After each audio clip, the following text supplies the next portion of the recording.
বাংলাদেশের প্রশাসন, বাংলাদেশের আইন এটা হলো শক্তিমানের জন্য। আমি দেখলাম যে প্রধানমন্ত্রী তারেক জিয়ার মেয়েকে আহ, মানে অশোভন আচরণ করেছে, তাকে গ্রেপ্তার করা হয়েছে। তো এর আগেও দেখলাম শেখ হাসিনার বিরুদ্ধে, শেখ হাসিনার ফ্যামিলির বিরুদ্ধে, শেখ মুজিব সাহেবের বিরুদ্ধে, ওনাদের বিরুদ্ধে কথা বললে ওনারা আইন করে ধরে নিয়ে আসতেন। রাষ্ট্র ক্ষমতা আছে। এখন আমাদের বিরুদ্ধে এইভাবে হত্যার হুমকি দিচ্ছে, সোশ্যাল মিডিয়ায় এইভাবে ছবি বিকৃত করে অপপ্রচার চালাচ্ছে, মিথ্যাচার চালাচ্ছে প্রকাশ্য। আইন কিছু করছে না এবং এদের বিরুদ্ধে মামলাও নিতে চাচ্ছে না, মামলাও নিচ্ছে না। এরা কি করলো? প্রকাশ্যে বললো যে সভা সমাবেশ করে হবে না, ডাইরেক্ট 2-3 জনকে জবাই করে দিতে হবে, একেবারে ডাইরেক্ট জবাই করার হুমকি। এরা কিন্তু প্রতিনিয়ত দিয়ে যাচ্ছে, কিন্তু জবাই করতে হবে, চামড়া তুলে ফেলতে হবে, দেশ থেকে বের করে দিতে হবে।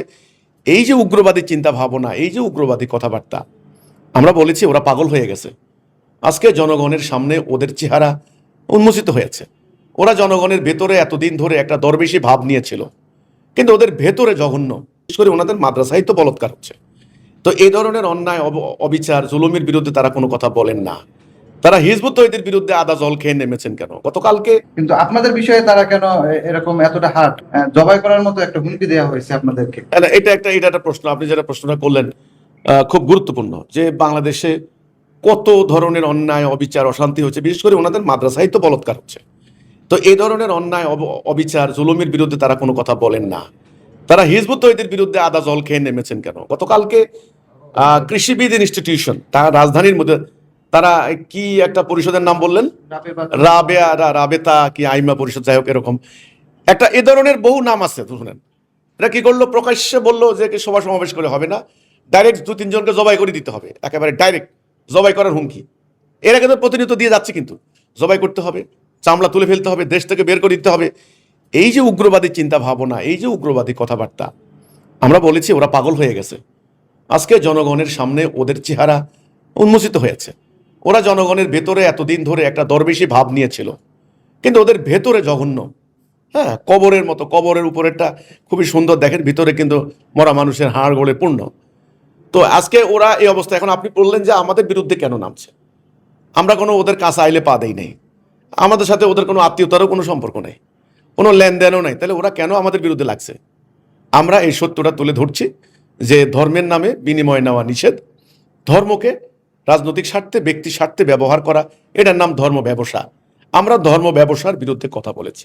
এটা আমাদের মন গড়া কথা নয়, এটা আমাদের আবিষ্কৃত উদ্ভাবিত কথা নয়, এটা কোরআন থেকে বলেছি। আপনি কোরআনে যদি বলেন সুদ হারাম, শুয়োর খাওয়া হারাম, ডাকাতি করা হারাম, চুরি করা হারাম, তো দিনের বিনিময় নেওয়াও হারাম। আপনি অর্ধেক বলবেন না, এটা হতে পারে না। আমরা বলেছি যে নামাজ পড়া যেমন ফরজ, আল্লাহর আইনে বিচার করাও ফরজ, জিহাদ করাও ফরজ। আপনি একটা বাদ দিবেন, একটা ধরবেন, এটা হতে পারে না। আংশিক হলো। গোপন করলে আল্লাহ বলছেন এর উপরে আল্লাহ লানত পড়বে। আমরা গোপন করি নাই, যেটা সত্য আমরা বলেছি। এখন ওরা দেখলো সর্বনাশ, আমরা যে ধর্মকে ব্যবহার করে নানান কায়দায় ব্যবসা করে যাচ্ছি, স্বার্থ উদ্ধার করছি, এটা যদি জনগণ জানতে পারে তবে আমাদের তো সর্বনাশ হয়ে যাবে। আমি মনে করি তাদের এই স্বার্থ নষ্ট হবে, এই আশঙ্কায় তারা হিজবুত তৌহিদের বিরুদ্ধে এই ধরনের ষড়যন্ত্র করছে, মিথ্যাচার করছে, হুমকি দিচ্ছে, হত্যার হুমকি দিচ্ছে। এই ছাড়া অন্য কোনো কারণ আছে বলে আমি মনে করি না।